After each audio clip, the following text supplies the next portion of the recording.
Nintendo, who were cashing in on Britain's insatiable appetite for electronic imports from the Far East.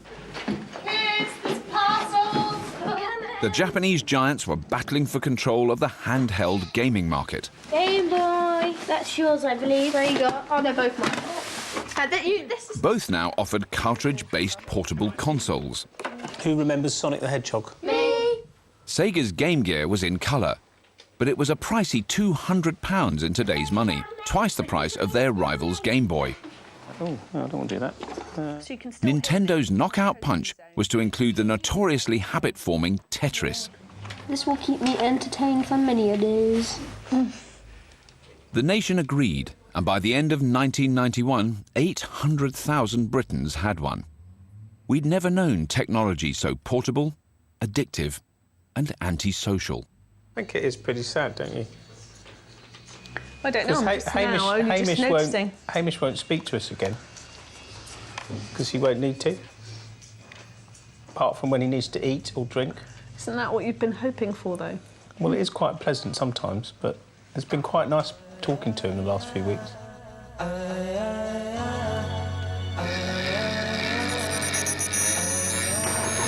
It's 1992, and even more home entertainment is on the way. This was the year B-Sky B bought up the Premiership. And for the first time, Britain started signing up to satellite TV in significant numbers. 1992, and I've got you satellite dish. Wow, look at the size of that. TV. Yeah, It's huge. Where should we put it? You want to make a statement, don't you, with it? A statement? No, God, I don't want it on the side of the house. Really? No. It's a bit council house, that's the problem. Really? Yeah. You worry about the neighbours? Adam's concerns were very typical of the time. We call them architectural acne down here, and when they sprout out, as acne does, they are very unattractive. In the 1980s, technology was a status symbol, and showing it off told the world you were rich. But 90s high-tech was increasingly affordable for everyone, and suddenly your choices could tell a different story. It's totally out of place. I really don't believe it should be there in full frontal of a period building. What's going on then? It just says couch potato to me. Really? Right. I'm slightly embarrassed that it's in full view of the road. It's a lot bigger and uglier than I actually remember.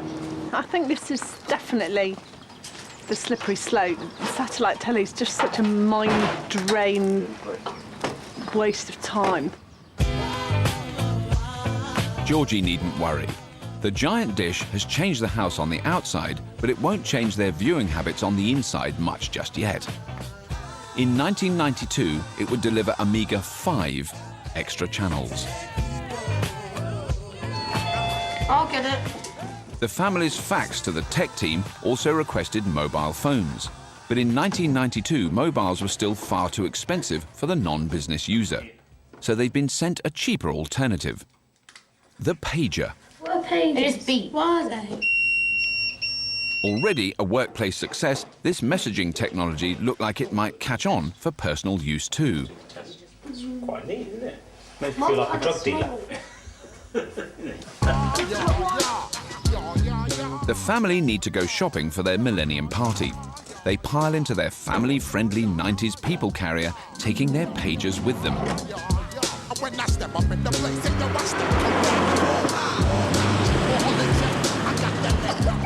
Most of Britain's pager network was turned off in 2004, so Tom has set up his own inside the tech team van, which is parked next to the local shopping centre. So, we've got a list of things to do. Shall we split up, divide and conquer? When we've found something, we'll let you know. Quick! Each group has the same shopping list, and they've agreed to page each other whenever they find something. Pens, pens, pens. The dot ones are quite 90s. Right, we need to find a phone, guys. To page, the family have to phone Tom and dictate their message to him. But there's a limit on how much they can say. We've got 20 characters, and then we'll have to send another message to tell them what else we've got. Got space. Napkins, space, balloons. It says thing on valid. But modern 12-year-olds aren't au fait with payphones. Put the other 20 back in. Good, go. 07929. Hello, can I send a message to pager number 1? Of course you can. It sounds like Georgie. Got space, napkins, space, balloons. Got napkins, balloons. Tom acts as operator, sending the message on. It's a one-way radio. So when you type in the message in the page number here, you press send, and it just sends radio one way to the pages. So all the pages are little radio receivers.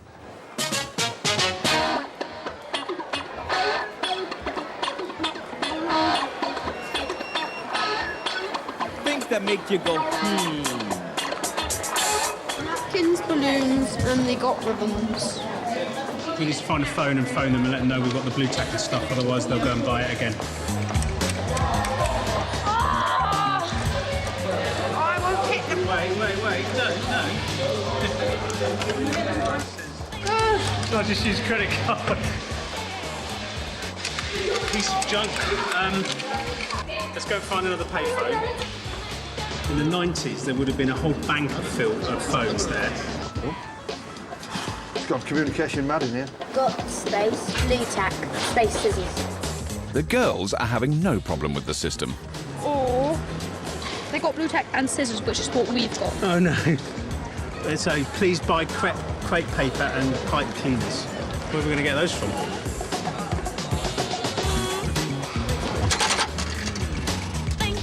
Oh, I've got credit, hooray. Oh, hello, could I send a page, please? Adam! Hello, what's your message? Got sellotape. Excellent. Thanks for your message, Adam. That's winging its way over immediately. Thanks, Tom. things that make you go, It just reminds me that when we didn't have mobiles, we used to be a bit more organised. Pages did grow and grow in popularity throughout the 90s, but they were pretty much killed off as far as Joe Public's concerned when the GSM network got extremely reliable, a lot cheaper, and then ultimately, of course, text messaging kicked off. Hi, where have you been? You said pipe cleaners, we got... Martini glass times 2. You said crepe paper, If I can find we it. got... Shot glass times 2. But the pièce de résistance is still to come. We got cocktail shaker. Why? None of that's on the list. Why have you got all that junk? We don't need any of that. You can take that back. All afternoon, you've gone and got beer glasses. You complete twit. One at a time. If you haven't got a phone accessible... You meant to go to the high street. Having a phone. We couldn't find one. There was eight on the high street. I think we've discovered it's not a very good system. I think we've discovered that you're not very good at paging. Just wait.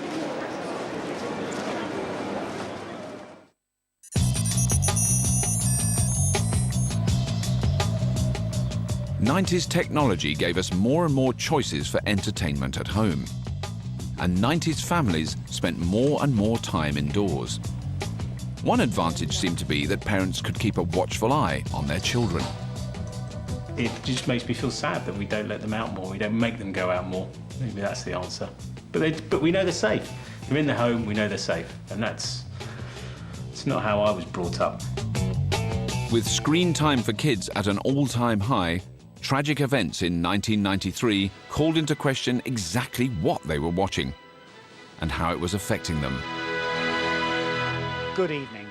An angry crowd gathered this morning outside the courtroom on Merseyside where two 10-year-old boys were formally charged with the murder of the toddler James Bulger.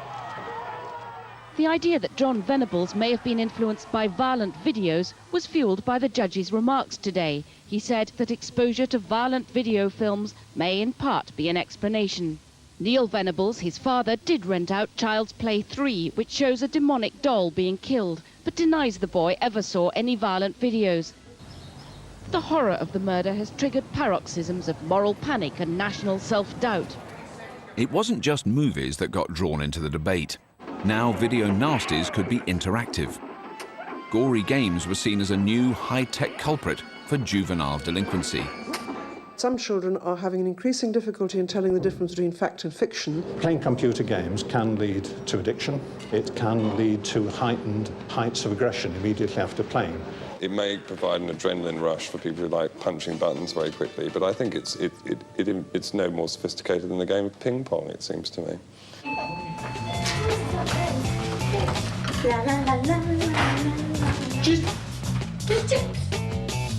Although this morning's delivery of gaming consoles may seem harmless, Sega. Oh, we have a Sega. 16-bit. Can I have one of my own? Possibly. the tech team have felt